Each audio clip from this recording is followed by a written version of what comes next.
Warning. Trendkill Radio features stunts performed by professionals or under the supervision of professionals. Accordingly, Trendkill Radio and its producers must insist that no one attempt to recreate or reenact any of these events at home. We didn't hurt any animals while filming this, and you shouldn't either.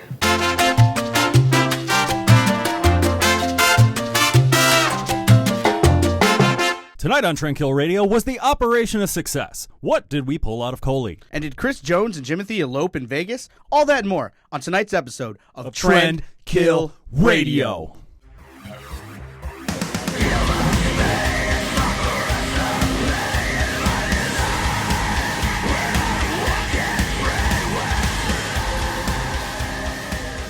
I ain't farting on no snare drum.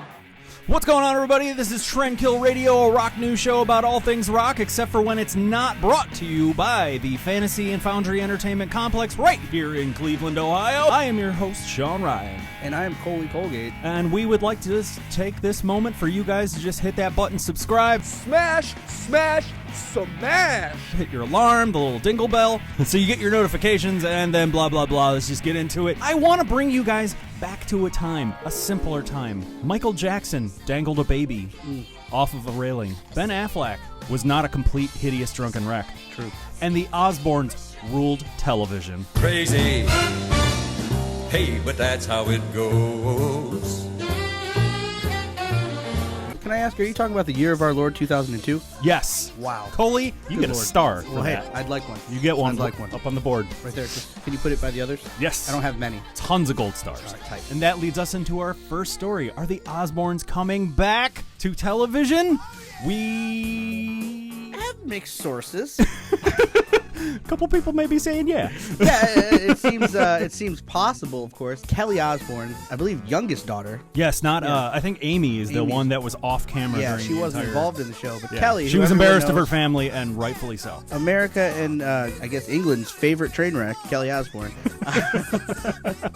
said in an interview that this is the closest the family's ever been to actually re-signing a deal to have their show back on television. I don't know who's watched that these days, but it was the highest rated show in MTV history when it was on in its initial run, correct? Yeah, and it really kicked off the whole reality television bullshit. I mean, it's all gone downhill from there, but I mean, that was really fun. Yeah, I enjoyed it. I just remember my favorite bit was just watching Ozzy try to work his remote control. That thing that closed it closed the curtains. He couldn't figure out how to get it on the History Channel. Right. It didn't have any directions because it stated that a child could figure this Right, out. yeah, well, I pressed this one button and the shower starts. I'm going, what is this?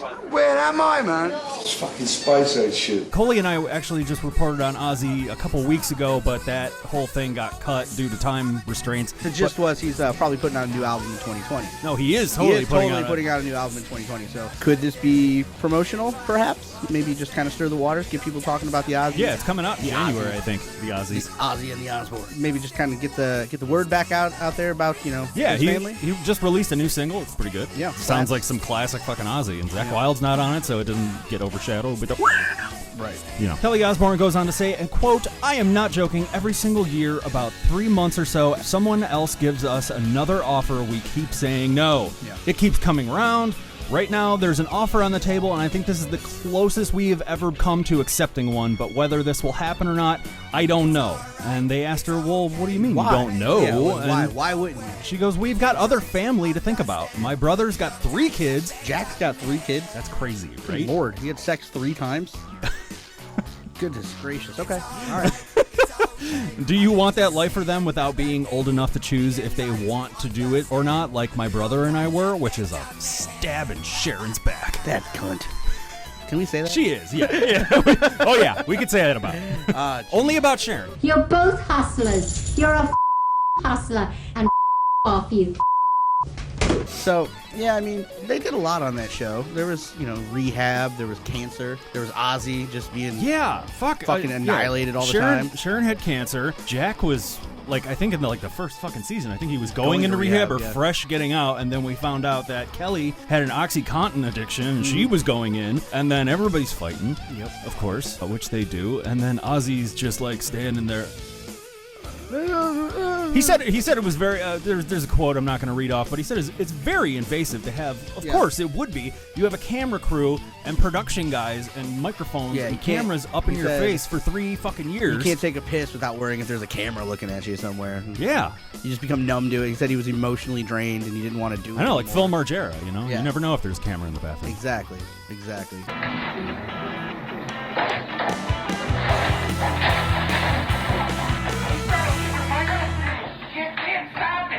What I enjoyed or took away from that article, and maybe it's public knowledge, I don't know, but was that Ozzy said he was fucking baked or stoned or drunk for the entire duration of filming for that show. Pretty much. And if he wasn't on camera, he was in his room that was off camera getting high. Yeah. Getting drunk, drinking a case of beer a day. No, he was taking a bunch of pills and stuff No. like that. He had relapsed for God knows how many times that has been. Yeah. But, you know, it happens. But, yeah, he's an oddity of science, though. He is. He has some weird genetic caveman gene that, like, allowed him to actually still keep living despite the lifestyle he led for decades. Decades. Indeed. Wild. It's That Zach whole- Wild.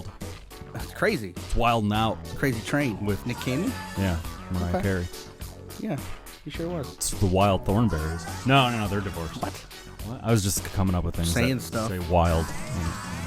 Wild side from Motley Crue. Wet and Wild. Wet, Wild, and Crazy Kids. There you go. Wild and Crazy Kids. Wild Horse Saloon.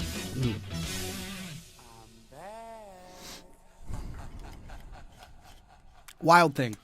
Charlie Sheen. Yeah, I love Charlie. That would be good. You have to like leave that all in there. On to the next story. Next! Next! And I feel like this should be a quick story, but I don't know if it's actually going to turn out to be that way. Guess we'll fucking find out, won't we? Corey Taylor is in the news, Oh. as always. Wow, that guy. Oh, color me shocked. Jesus Christ. Corey Taylor, he recently did an interview, just kind of, I'll just tell you what Corey Taylor recently did an interview, and as we know, Corey Taylor is A douche? No. Oh. God, you don't have to be that hard. Recently, Corey Taylor, he has done an interview discussing the effects of drugs and alcohol on musicians. Yeah. And we know that Corey is a recovering addict. I don't know what he was really into. I know he was into booze. Yeah, as far as I know, but Yeah. I don't know. Probably some more stuff. You know. Probably, I'd assume so, but I don't know. Yeah. Never asked him. Yeah, I know. I was just talking to him the other day. and Yeah, I don't really He bring it didn't. up. He didn't mention it. He was talking about Christmas presents. Yeah. He's going to Hills. Anyway, Hills. Where the fuck is the Hills? the Slipknot and Stone Sour frontman had recently gone on and said, quote, "You sound better and play better, and you have better energy when you're not under the influence of hardline drugs, psychedelic drugs, whatever it may be, alcohol." He added, "I think it's encouraged by the people who are actually embedded in that. They want people to think that it's hard to create without chemicals, and that's an addict language because I used to do that for me from a performing standpoint." What? Blah, blah, blah, blah, blah. I guess what he's saying is that he used to abuse drugs and alcohol in order to perform on stage, not sexually, I don't know, maybe. And, he realized after he stopped doing drugs and alcohol that he didn't really need that, and the people who say they need that are just speaking from the addict's perspective. Now, this is where it gets opinionated. I say that's absolutely nonsense. I say it's trash. Yeah. I wouldn't be able to do this show without, my good friend Sean here. Some frosty Ice cold Miller Lights. Miller Lite. Sean, I think it's time for that Miller moment. This is where I have the problem. My favorite bands, Aerosmith, Motley Crue, Guns N' Roses, Stone Temple Pilots, my favorite musicians and some of the biggest acts on this planet, they fueled their creativity through cocaine and whiskey. And you know what? If that's what it takes, I'm not saying for anyone to just go out and do drugs just for the sake of it. I'm just saying perhaps. Yeah, don't say no to drugs. Just say perhaps. I know this may be controversial, but we don't really care. Look, I think that people who are, creative types usually have demons, and that's why they're creative types. And a lot of times, the only way they can deal with those demons is with substance abuse. And occasionally, out of that substance abuse comes music. And I think without abusing substances, as he so politely put it, we wouldn't have any of the great songs we have. today. Yeah. The great music we have today. Or content in general. I mean, scripts wouldn't have been written. Books wouldn't have been written. Poems wouldn't have been written. Art wouldn't have been painted. Like, none of that shit would have happened if a lot of people were sober. Even like those things. Shakespeare, they found a bowl of his. I don't know how the hell they dug this up, but it had traces of like 4 different pretty hard-ass drugs. Hallucinogens, cocaine, opioid. Opioids are bad. I cannot encourage anyone to do anything with opiates, man. Yeah, don't do that. It's not good, dude. Don't do that. Don't do that. If you're doing it, stop it. Get some help. Here's my question. I challenge to Corey Taylor. I'd love to hear him answer this. If being sober is cool, and being sober will allow you to be creative, how come straight edge hardcore bands never made it out of small clubs? They're so angry. Mm-hmm. Yeah. But they were sober. They should have been so good. No, they're not. It has nothing to do with They're ability angry. or talent. Yeah. It has everything to do with what's going on up here in your brain, and sometimes you need a substance to wrangle that in and create beauty out of it. That's I know. my I recently did a score for a short film, and I was nominated because I drank beer at 10 a.m. Hell yeah, dude. I'll drink to that. Cheers. I get through doing this show with beer. Now, I don't do drugs, but I get high in whatever life. works. I get high in life, brother. I know Louis C.K. is still in the public shame bin right now. He was talking about his daughters, and he's like, how do I tell my kids not to smoke weed, to not do drugs? I don't know how I'm going to tell my kids. How do you take a miserable person with no control over their lives and tell them with a straight face, oh, you can't do drugs. You can't do that, baby. All drugs are a perfect solution to every problem you have right now. How do you beat that? Drugs are so fucking good that they'll ruin your life. I mean, that's how good they are. I'm not going to feel okay for a very long time. Like, life sucks. Yeah, it's miserable. It's dark at every fucking corner. We're gonna have to put a disclaimer on this episode. Yeah, goddamn. Also, put my number if anyone's looking. I just think that Corey Taylor saying this is kind of hitting I guess Corey Taylor being Corey Taylor and having this, like, holier than thou fucking attitude, because that's the kind of person he seems to be most of the time. If Corey Taylor wants to address drugs or alcohol, he should really address the fucking opioid epidemic in his home state of Iowa, and then I'll listen to him. And ours here in Ohio. And everywhere in the Midwest and Alaska and the South and all of America, really. I don't like this story. It just makes me angry.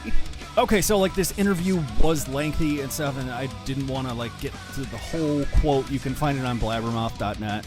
But he goes on and says, quote, if that's what you think, then, I mean, God bless you. That's fine. If that's what works for you, that's what works for you. I'm not going to convince you otherwise. However, it is not the law of the land. You don't have to be loaded to fucking create, and that's fine. Dude's got a lot to say, and, he puts rock and metal in the public eye, whether you like him or not. There's good and bad to be had with all that. So, like, what do you think about Corey Taylor's comments, though? I think, personally, and don't take this the wrong way, I think that he doesn't know what the and I swear to God, if I'm gonna smack him in his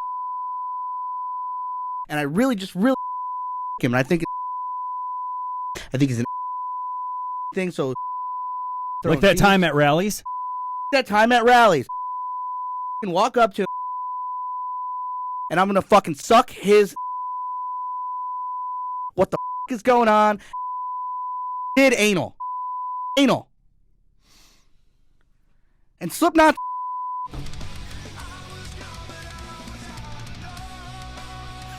think we've made our point. We're gonna move on. Next. Greetings from Sean Ryan and Chris Jones. Yeah, I know this is just interrupting the rest of the show, but Coley and I recently did on this particular episode, we were talking about Motley Crue possibly getting back together. Now, when we recorded this was Saturday. The episode is coming out tomorrow, Thursday. I could not get around Coley and I just going along the speculation that was going on. But being the integrity-driven journalists that we are here at Trendkill Radio, yes, we felt the need to interject and correct some things. I know. Last week, the manager, Mark Didia of the Black Crowes, he had mentioned that there was sparking rumors going on that Motley Crue was going to be getting back together, doing a European tour with Poison and Def Leppard, and it was going to be this huge fucking thing, and everyone was just... Wait, hang on. How can they actually do that? They all signed a cease and desist, no touring agreement, contract. everything, all 4 members, written in blood, kinda, that they were no longer going to be performing together ever again. This was the end of the road. They had said, we don't want members to quit or die off, and, you know, we get a new guy, and we end up playing rib cook-offs with Warrant. I would say Eddie Money, but... There was a rumor that there was a $150 million deal going on that they would get back together. And everyone's still just like, what the fuck? And Motley Crue kind of acknowledged that on their Instagram. They had looked at a change.org petition that was made by some dude. I can't remember his name. I'm not going to look it up. But it was very audacious of him to just go and say, like, since the release of The Dirt, there are new Motley Crue fans. And it's not wrong. That absolutely movie picked true. up some serious traction for them. Like, yeah. I mean, cinematically, it was just the movie version of their behind the music story, pretty much. I mean, it covered all the same ground. Yeah, it was awesome. It was life-changing. Yeah, it was great. I loved it. It made me want to smoke cigarettes and drink whiskey. Made me want to snort ants.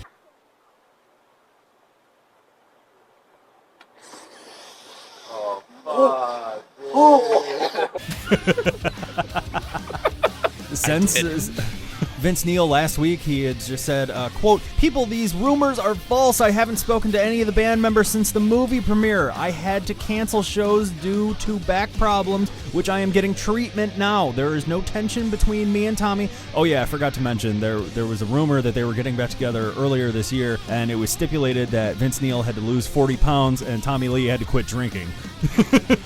I can go along with some of that because, like, when they played Cleveland, they stayed at a place that I was employed at. Everybody went by code name of, like, the Reservoir Dogs. Mr. Pink sounds like Mr. Pussy. How about if I'm Mr. Purple? I mean, that sounds good to me. I'll be Mr. Purple. You're Mr. Pink. Certain ones couldn't be on certain floors, and certain ones couldn't be in certain rooms, distance of others. There's a whole ass thing. Probably some sort of confidentiality breach, but I don't work for them anymore, so I don't give a fuck. But to continue with Vince Neil's quote, "Don't believe anything from these so-called gossip sites. Keep rocking," end quote. Lee later liked the tweet, but since Coley and I had done this story and talked about all the speculation, all the rumors, you know, poked a couple forks in Vince Neil.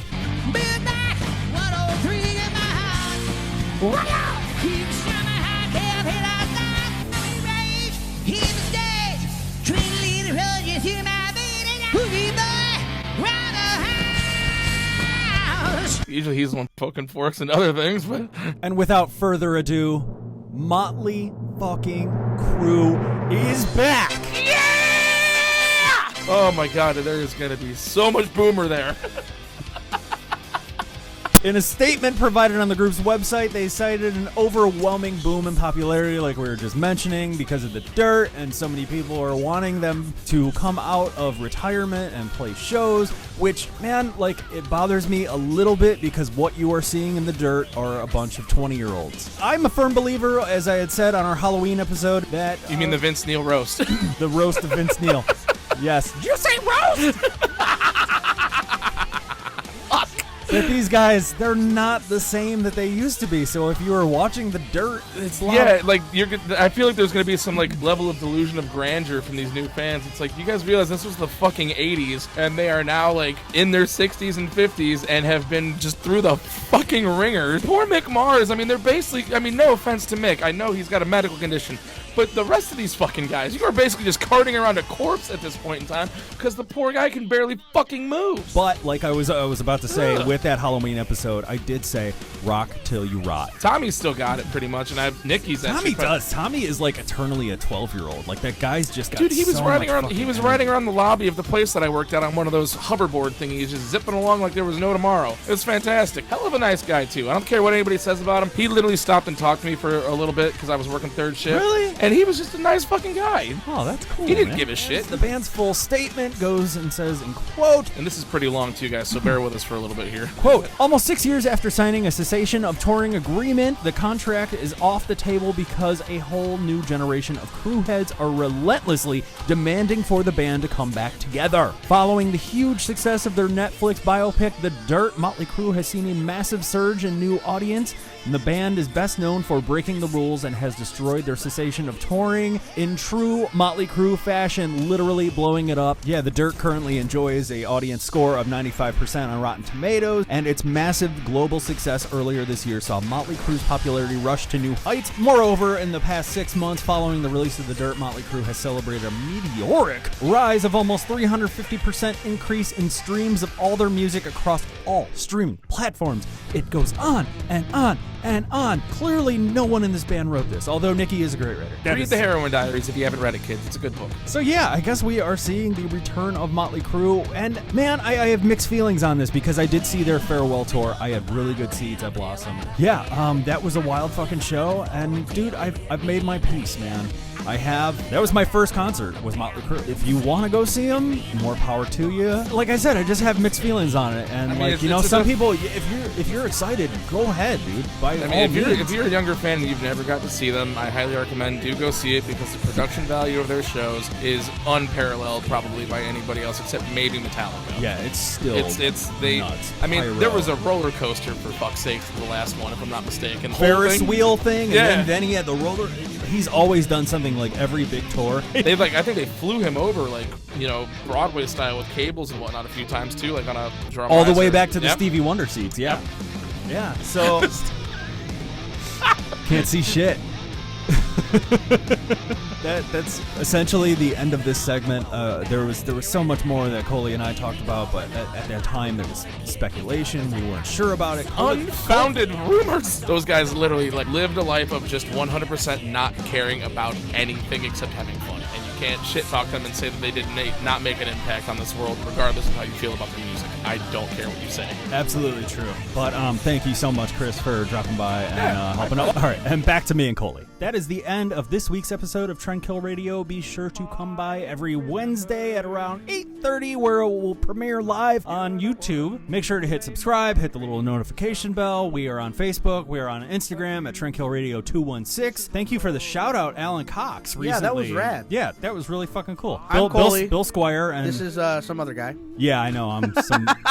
I don't know Bill, so he doesn't fair. know me. Yeah, no, that worked out. That was cool. It was really cool they played that. That was cool. Maybe we can, if I got time, we'll throw a little Drop clip it in here. here, Right? yeah. Fuck yeah. it. Thank you guys so much for watching, and I'm Sean Ryan. And I'm Coley Colgate. And this is Trend Kill Radio.